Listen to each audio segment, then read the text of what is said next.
Show me what you have. So these are two really special and unique artifacts. Both tell two completely different sides of the story. I think maybe I'll start with the more difficult side of the story. That over here, this is a drum that we found about 3 months ago. We were called by one of our volunteers near the city of Lodz in Poland, who told us that there was a neo-Nazi who had passed away and his entire house was for sale, and all the artifacts inside. And he said that he had a drum that he used as a member of Hitler Youth. And so he sent me a picture of it. And straight away something caught my eye. And, you know, as you can see from the outside of the drum, you know, it looks like a regular and normal drum. Just be here. However, when we took it back and opened it up, this is what we found. Holy cow. Holy cow. It's a Torah scroll. You know, oh my gosh. The holiest book for the Jewish people. They call us the people of the book. They're talking about this book. And when the locals came and ripped up this Torah scroll and used it as a drum, they knew exactly what they were doing. Oh yeah. Evil is incredible.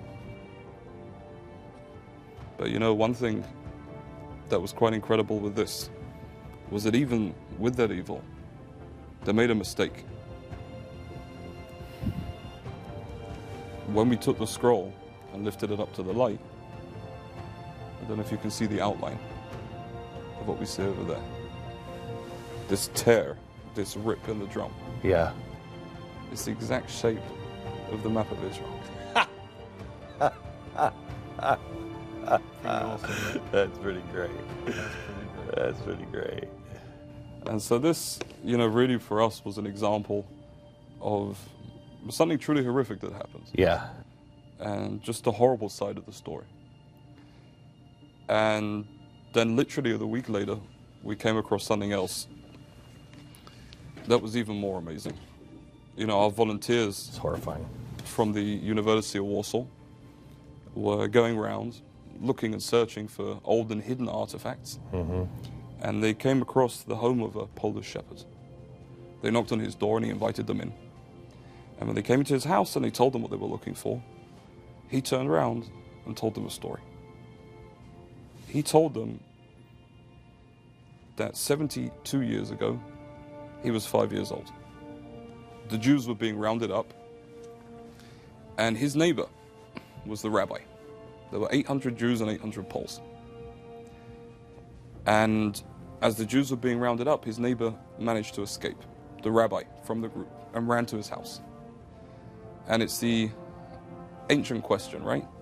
That if your house is what we take. Rabbi takes the Torah. The rabbi took the Torah scroll that he'd taken and hidden from the synagogue before. And he ran to his Catholic neighbor and pushed in his arms this Torah scroll and said, please look after this until I come back. And if I don't come back to take it, give it to another Jew who will know what to do with it. And for 72 years it was lying under his sofa. And the students were amazed. He didn't know what to do with it. He was ashamed of what had happened. Why 72 years later? Because he didn't know what to do. He was waiting for the rabbi to come back. When I came to his house and eventually took this Torah scroll, he made me write my name and phone number on a piece of paper, just in case the rabbi came back. Oh my gosh. He still couldn't understand and fathom that all the Jews were murdered. Maybe one survived and would one day come back. Maybe survived and went to Israel. Maybe survived and came here to the States, but one day would come back. And unfortunately, the family fell on hard times for everyday use, without understanding. Right. Which is, it's not great, but what can you do? So we found half of a Torah scroll under this guy's sofa. And what we decided to do as an organization was, rather than leaving it sit or bury it, as is the custom with Torah scrolls that are can no longer be used, we decided as an organization that we're going to bring this scroll back to life. This Torah in itself is a Holocaust survivor. This Torah will carry on the message of the Holocaust when no survivors will be left to tell the story. So what we decided to do was, with the 2/5 that are remaining of this scroll, is to take the rest and complete it. Now there's a very special way of writing a Torah with a scribe and certain special ink, and what we decided to do was have and bring survivors of the Holocaust to write the remaining letters.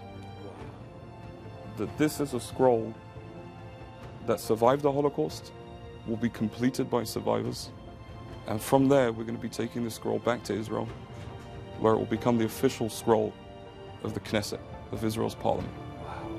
In a full circle and continuation, bringing this incredible scroll back to life.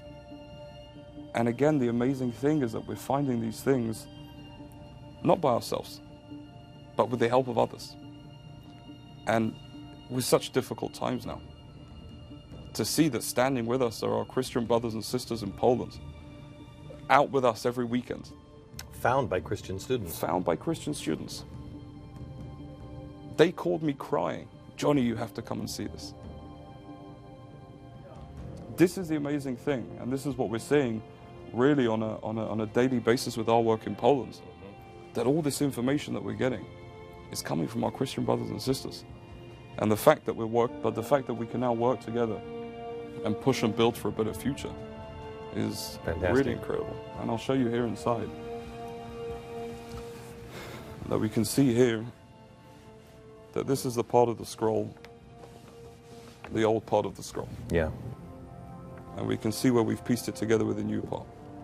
And you can see the outlines of the letters have just started being filled in.